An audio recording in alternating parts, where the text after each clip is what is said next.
Firstly, as always, we need to see what the protagonist Scotty wants and what's standing in his way. Scotty wants to overcome his acrophobia, but his vertigo is stopping him from doing this.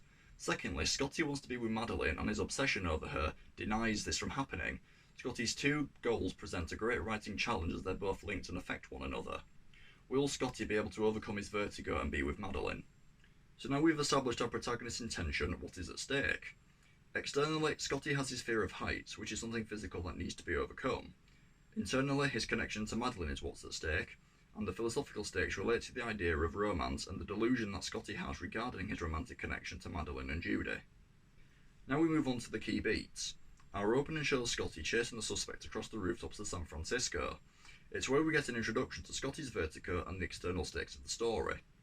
Next we have the inciting incident when Scotty sees Madeline for the first time. It not only presents the first goal of the story regarding Scotty's infatuation with Madeline, but also the philosophical stakes as they both relate to Scotty's romantic delusions. The first outbreak comes after Scotty saves Madeline from her fall into San Francisco Bay, and he develops his internal connection to her here. It's the secondary goal of the story, as Scotty's personal connection to Madeline is what's going to affect his romantic delusion towards her. This is then set back at the midpoint after Scotty sees Madeline jump from the bell tower and die. This is both an internal and external setback. Madeline kills herself and Scotty's vertigo stopped him from saving someone he cares about. It also deepens the stakes as Scotty's delusions surrounding Madeline start in the aftermath of her death. The second outbreak occurs when Judy writes a note to Scotty confessing to her being part of a setup so Gavin could inherit his wife's fortune. This is when we realise Judy is Madeline, and this forces the overall stakes of the story. Scotty has developed his personal connection with Madeline but pushes for his replication of Madeline within Judy. This also sets back the philosophical stakes as it contributes to Scotty's delusions. Finally, the climax comes when Scotty stands at the top of the bell tower looking down at Judy's dead body. Scotty's conquered his fear of heights, external success, but he's lost that connection to Madeline and realises the effect his efforts to replicate Madeline have had.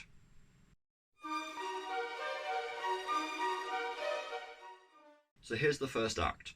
After the opening, we find out Scotty has quit the force because of his fear of heights and the repercussions that have come with it. He's rounded his friends midges and he mentions he's seeing an old friend from college. Before Scotty leaves, he's convinced he can gradually get over his fear of heights. When testing out his theory, he has another dizzy spell and collapses. It threatens the external stakes. Scotty's at the shipyard catching up with Gavin.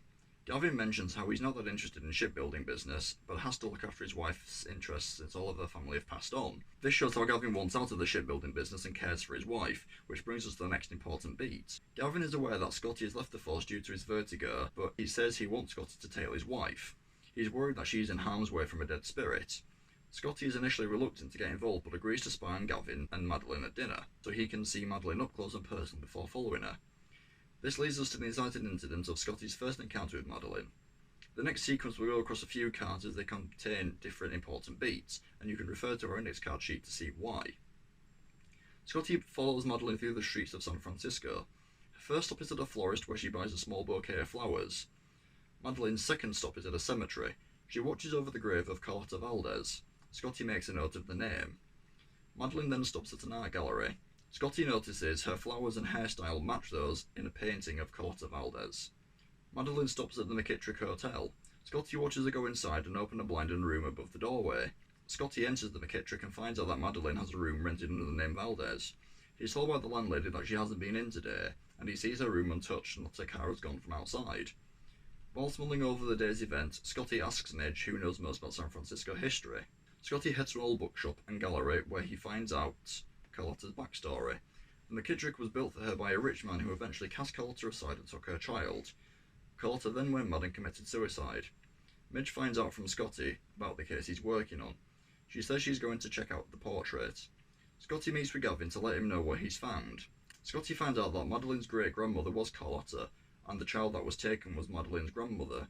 Madeline knows nothing of her family's past. Scotty follows Madeline to the Golden Gate Bridge. Watching Madeline from a distance, Scotty sees Madeline throw herself into the bay. Scotty jumps in and rescues her.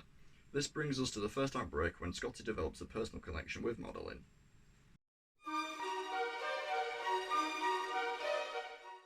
Scotty takes Madeline back to his house. She doesn't remember the fall into the bay but speaks about her wonders. Scotty gets a call from Gavin.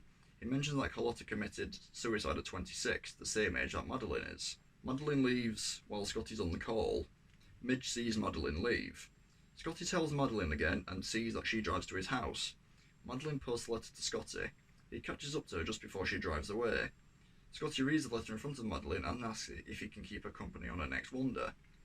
Madeline and Scotty walk through Presidio Park. When looking at how old one of the trees in the park is, Madeline has another Carlotta episode. She explains about when she was born and died. She disappears behind a tree, and Scotty asks her questions about why she jumped into the bay and what she sees and what she remembers from her dreams. Madeline refuses to answer and begs Scotty to take her away from the park. Madeline explains what she sees to Scotty. She describes the bell tower, a church, and a white-walled Spanish village. She says that she's mad and runs to the ocean to jump in again. Scotty stops her and they kiss. Scotty goes round to Midge's. He's awfully vague when she asks him why he's been so busy. She shows him the painting she's been working on. It's a portrait of Carlotta but with Midge's face on it instead. Scotty isn't pleased and walks out. Madeline arrives at Scotty's and tells him of her dream of the Spanish village. She explains it in clearer detail than before. Scotty says it's south of San Francisco, a small preserved area called San Juan Baptiste. He'll take Madeline there and it'll end her dreams and make her see the reality. Scotty tries to convince Madeline that she isn't mad and that everything in her dream exists. She keeps looking out of the livery towards the church. She breaks from Scotty's grasp and runs to the bell tower, bringing us to our midpoint. So after Madeline's death, a trial to determine the cause of Madeline's death is held.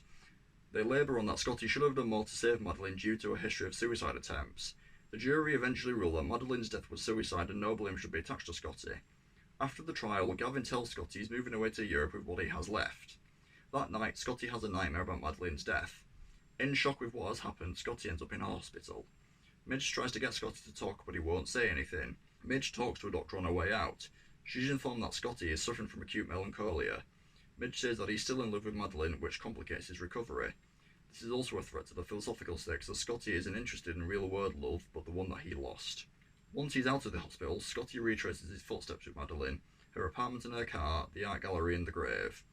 Scotty even heads to the florist. Scotty turns from the window display bouquet and sees a Madeline look-alike.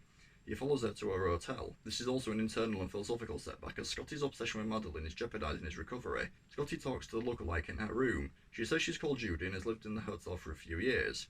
She shows Scotty all the proof of who she is. Scotty asks her out for dinner. Judy is hesitant as she doesn't want to get close to Scotty due to feeling like he's only after her because she reminds him of Madeline, but she eventually agrees and says that she'll need some time to prepare herself for dinner. This brings us to the second act break, where Madeline writes a note to Scotty confessing of her involvement in Madeline's death.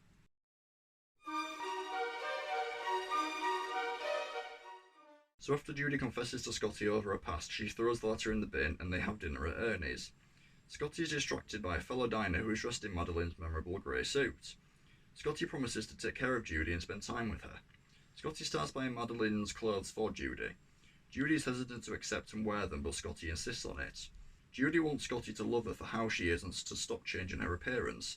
This is a philosophical failure, as Scotty doesn't accept Judy for how she is and wants to imitate a previous love. Scotty is distracted and mentions changing her hair colour. She agrees as long as Scotty loves her. Scotty waits at the hotel for Judy after her hair colouring. She walks down the hallway in the grey suit. Scotty is taken aback. Her transformation into Madeline is almost complete. They agree to go out for dinner. Whilst getting ready to go out for dinner, Scotty helps Judy with her necklace. He sees it's the same one as in the Carlotta painting. This is where he realises Judy is Madeline. This is an internal failure, as Scotty now realises that Judy knew from their first meeting that she was Madeline, but played along with Scotty's desperation for affection. Scotty drives Judy to San Juan Baptiste in an attempt to rid himself of his guilt. Scotty forces Judy up the stairs of the bell tower, telling her what he's figured out about her and Gavin along the way. Scotty reaches the top of the tower. Judy is terrified, but Scotty tries to get an explanation out of Judy. Before an explanation can be said, Judy falls from the bell tower, leaving Scotty standing there on his own, looking down at her dead body.